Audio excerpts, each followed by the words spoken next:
El mètode de l'autocàs. Seguim parlant dels rols dels equips. Per què ho fem? Doncs perquè un equip és un tot que és més que la suma de les parts.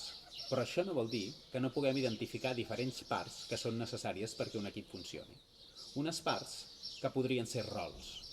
Uns rols que s'integren essencialment en 3 dimensions.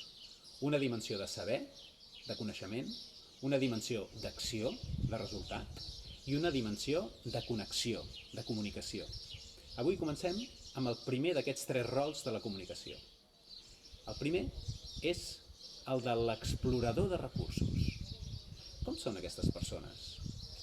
Són persones entusiastes, extrovertides, comunicatives. Són aquelles persones que busquen i troben oportunitats, que busquen i troben contactes.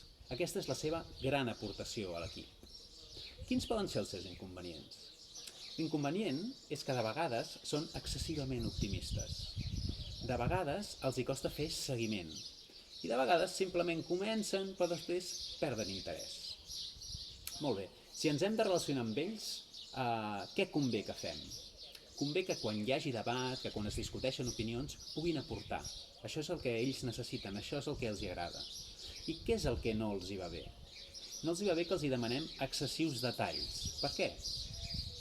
Perquè realment de les coses concretes no en tenen massa idea.